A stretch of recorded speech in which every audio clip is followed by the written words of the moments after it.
Renewable energy in Kazakhstan, Expo 2017, done by Tomiris Tulegenova, Nauan, Nurlanov, and Adelya Syzdykova, Fall 2018. Renewable energy is energy that is collected from renewable resources which are naturally replenished on a human timescale, such as sunlight, wind, rain, tides, waves, and geothermal heat. Renewable energy often provides energy in four important areas: electricity, generation, air and water heating, cooling, transportation, and rural energy services.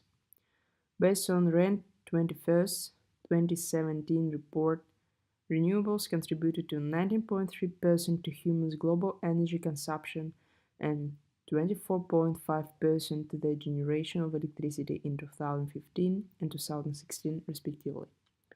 This energy consumption is divided as 8.9% coming from traditional biomass, 4.2% as heat energy, 3.9% hydroelectricity, and 2.2% is electricity from wind, solar, geothermal, and biomass. Worldwide investments in renewable technologies amounted to more than 268 billion US dollars in 2015, which countries such as China and the United States heavily investing in wind, hydro, solar, and biofuels. Globally, there are an estimated 7.7 million jobs associated with the renewable energy industries, with solar photovoltaics being the largest renewable employer. As of 2015 worldwide, more than half of all new electricity capacity installed was renewable. The different regional markets for renewable energy have showed contrasting trends over the years as far as dollar investment is concerned, as highlighted in figure. The China chart shows the powerful build-up of its activity in renewables, hitting records in 2015 and then again in 2017. The Europe graph reveals peaks in dollar investment around the turn of the decade, reflecting frantic spending on solar at relatively high costs per megawatt as feed-in tariffs in Spain, Germany, and Italy lured developers and households. The US chart is notable for sustaining a total in the range of 33 up to $49 billion per year since 2010, with a number of influences at work, including green stimulus programs, the rise and decline of the yield curve, and uncertainties over the future of the tax credits for wind and solar. Brazil has seen relatively steady investment in recent years after the end of 2000 and 2008 biofuel boom. The chart for Americas, excluding the US and Brazil, and the one for Middle East Africa both display increased dollar investment since 2010, but with ups and downs caused by changing performance of particular countries such as Canada, Mexico, South Africa, and Egypt. The graph for Asia Pacific, excluding China and India, displays a hump in investment in 2013 and 2015 due to the Japanese solar boom.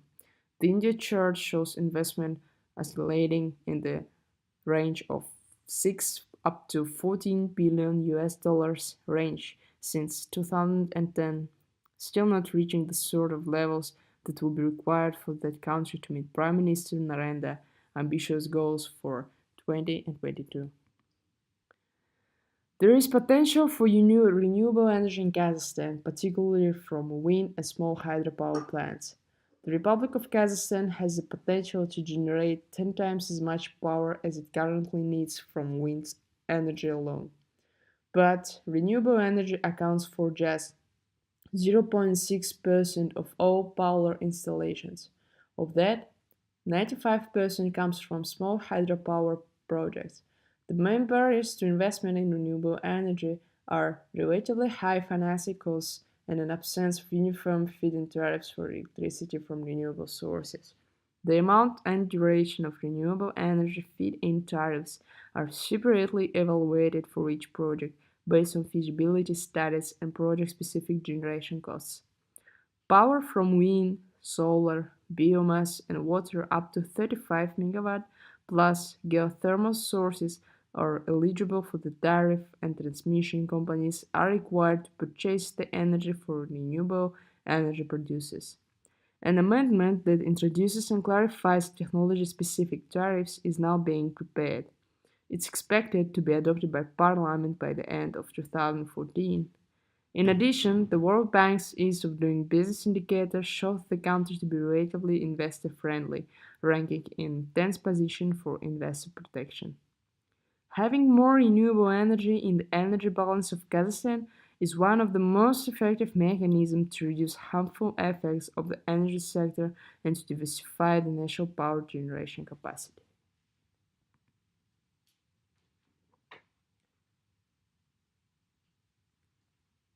In 2013, the government of Kazakhstan adopted a new law on supporting the use of renewable energy sources.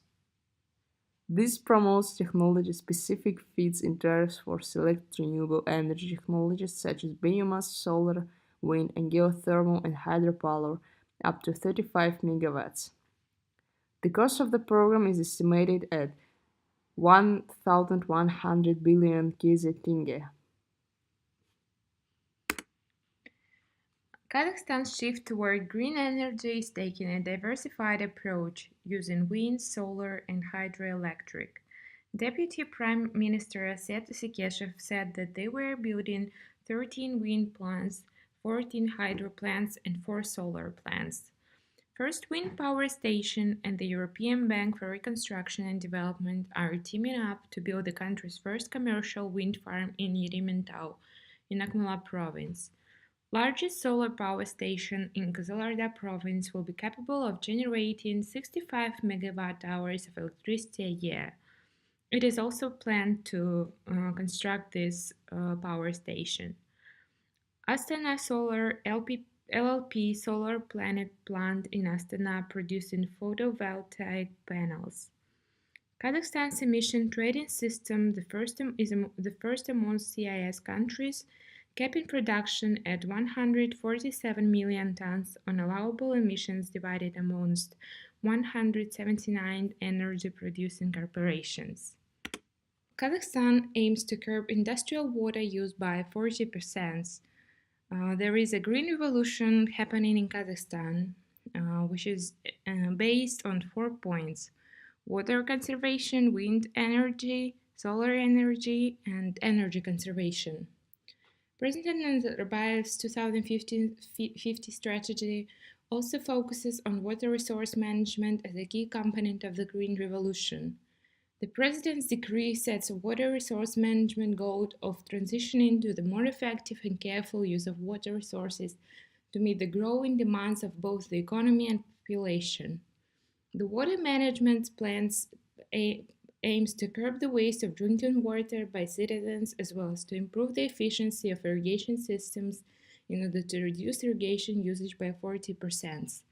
The plan also calls for a more productive regional dialogue on joint use of rivers that are shared with the neighboring countries that should be based on fairness and economic attractiveness. Another method is wind energy. Kazakhstan hosts some of the most productive areas in the world for sustainable wind power plants. Wind power has the potential to produce 25 times more energy in a year than Kazakhstan's current production from hydrocarbons. It is estimated that 10 to 15% of the land in Kazakhstan has average wind speeds of over 6 meters per second, making Kazakhstan prime for an increase in wind power. Wind power will play a large part of the 2020 goal to expand the renewable energy generating capacity.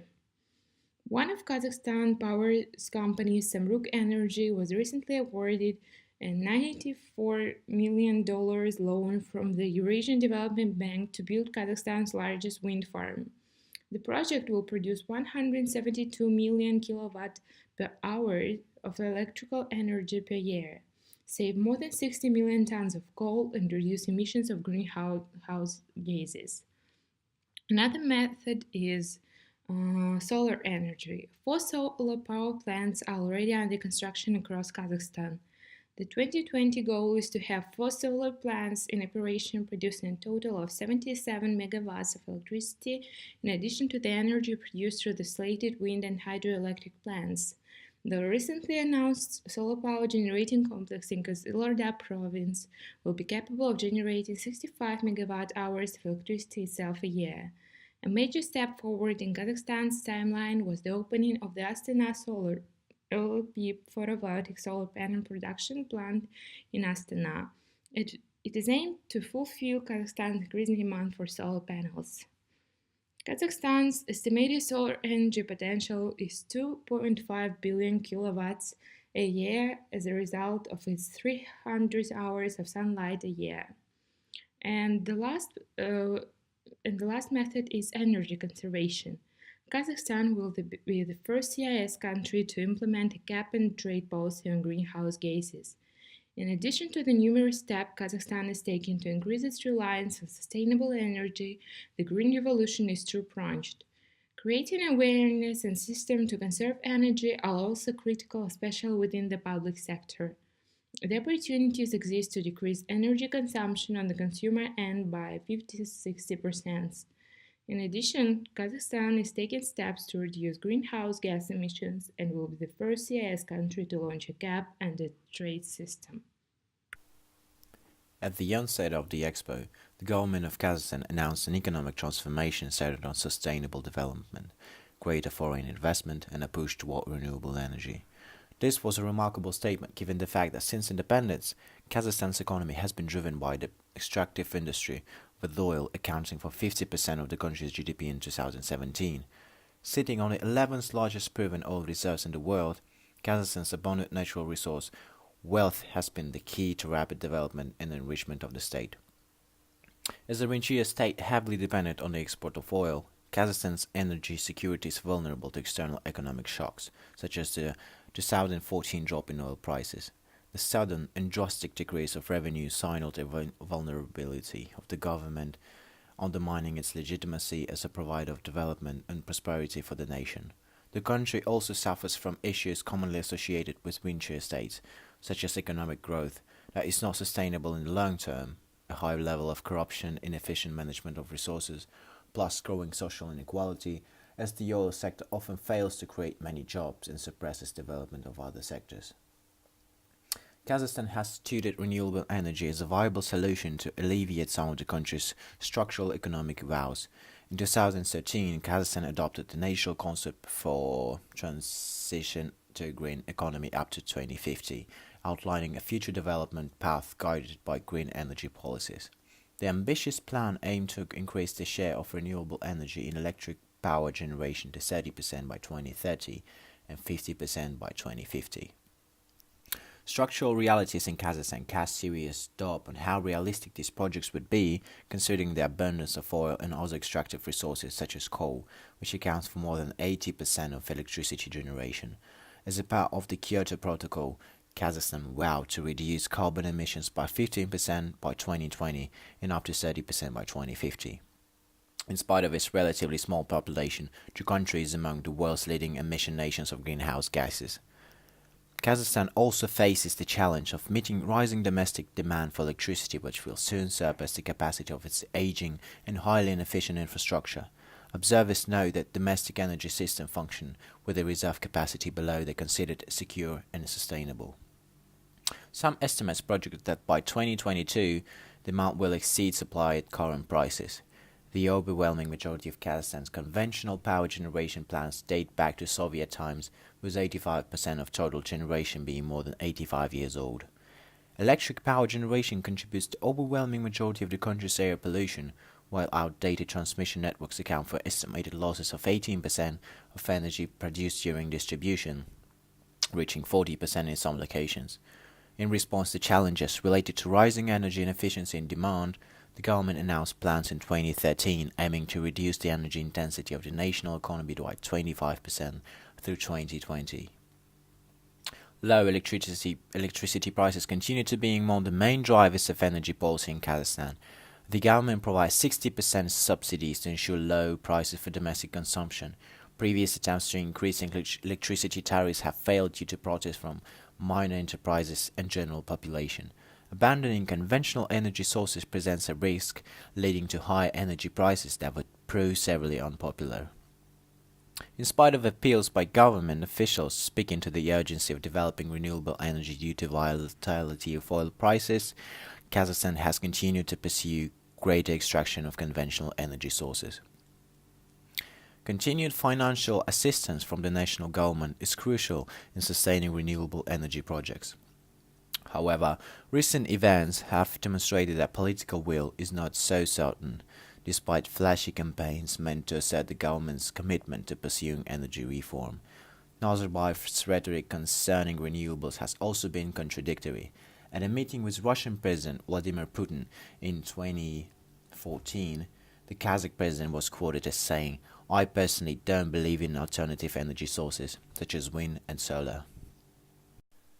Current conditions dictate that conventional energy sources will continue to dominate domestic consumption and national exports into the near future, relegating current green energy reforms to publicity stunts and cursory gestures appealing to international norms. Furthermore, a shift to renewable energy would alleviate Kazakhstan's budgetary constraints, as these projects are intended mainly for domestic electricity consumptions.